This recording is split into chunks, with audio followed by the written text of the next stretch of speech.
It's time now for the day's business news, and Stephen Carroll has joined me on set. Welcome, Stephen. Hi, Shona. Let's start with the day's markets. Yeah, and we're starting with a big story in the airline industry, and that is to do with Aer Lingus, the Irish airline.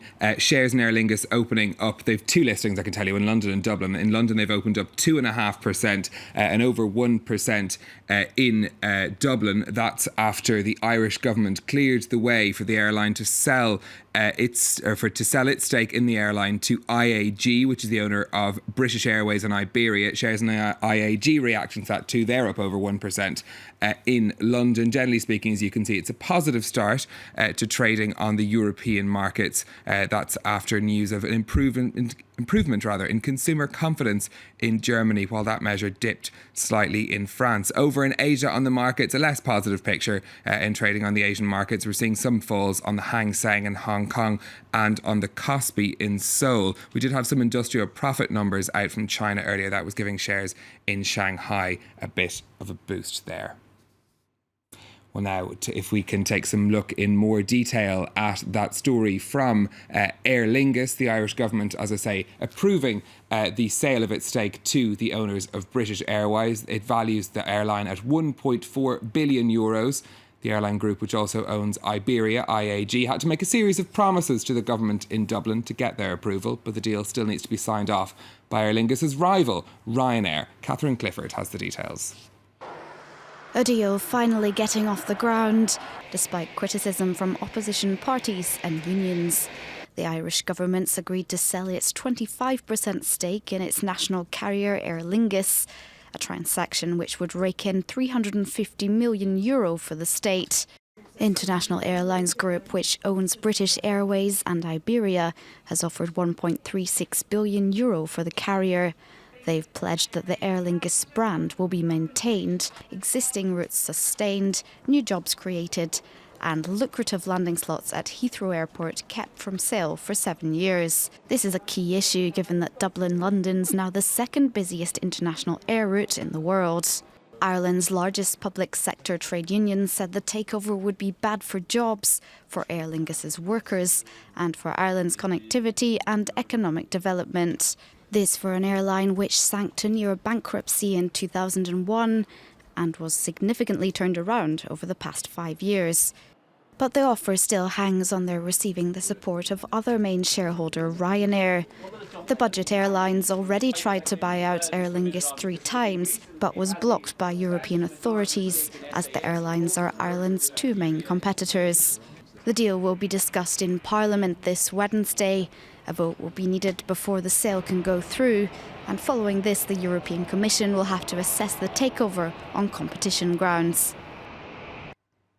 Let's turn to India next, where businesses don't seem to be celebrating Prime Minister Modi's first year in office. And in fact, that's quite interesting because one of the things he was elected on was a sort of Make in India campaign that was supposed to be a big boost for Indian businesses. Yeah, that's right. This is a new survey on business confidence in India from MNI. It fell this month, and business confidence is now, according to the survey, back at the same levels seen before Prime Minister Modi took office. It's at its lowest level since July 2013, and that's despite the pro-business policies, including Make in India, being promoted by Prime Minister Modi. That was aimed at boosting manufacturing. Production plans at companies in the sector actually fell for the 5th straight month. Modi was elected on this promise of improving conditions for businesses in India, but at least for now, they don't seem to be feeling it just yet. All right, well, now let's go on to Greece, where it seems talks on a deal with its creditors are finally making some progress. But the question is the progress in the right direction? The technical talks between Greece and its lenders on Tuesday appeared to focus on the issue of a proposed levy on ATM withdrawals aimed at encouraging Greeks to use credit and debit cards instead of cash. The Finance Ministry then later withdrew the idea. Minister Yanis Varoufakis saying that Greece would, though, make its next debt payment to the IMF on June 5th, as he expected a deal would be done by then. We'll move on now to look at some of the day's other business headlines. The boss of Snapchat says the photo messaging app is planning to launch on the stock market and won't accept any takeover offers. 24-year-old Evan Spiegel didn't give a date for the IPO, but it said it was really important for the company. Snapchat is valued at $15 billion. Staying with technology, it seems the big players are keen to get their hands on the newsreading app Flipboard. The Wall Street Journal says Google, Yahoo and Twitter have all held talks with the company. Flipboard combines stories from social media with media publishers to allow users to create their own personalised magazine. And the company behind Louis Vuitton handbags is in talks to buy the French newspaper Le Parisien. Luxury group LVMH, which also owns the business paper Les Echos, would also, under this deal, buy Le Parisien's sister title, Aujourd'hui en France. It's reported that LVMH's bid amounts to €50 million.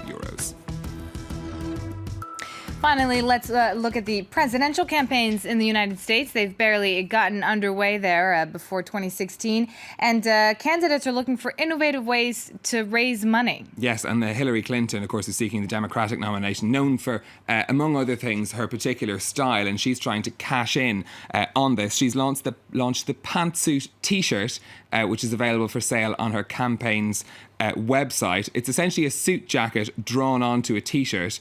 And on the back of it, it says pantsuit up.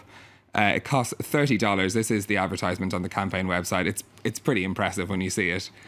It does point out. Just point out on the website, by the way, that doesn't come with trousers. It's just the top half of the pantsuit. So it's basically just a T-shirt with that drawn on. Drawn on. And on the back it says pantsuit up. So it costs $30. But she's not the only candidate who's selling Very T-shirts. Elsa Schiaparelli, by the way. Just need to say that. Yes. I'll take your word for it. Yes. Republican Rand Paul is selling 4 T-shirts for $40. So slightly better value. It's better bang for your buck. Yeah, pictures of him and the slogan Liberty Bro.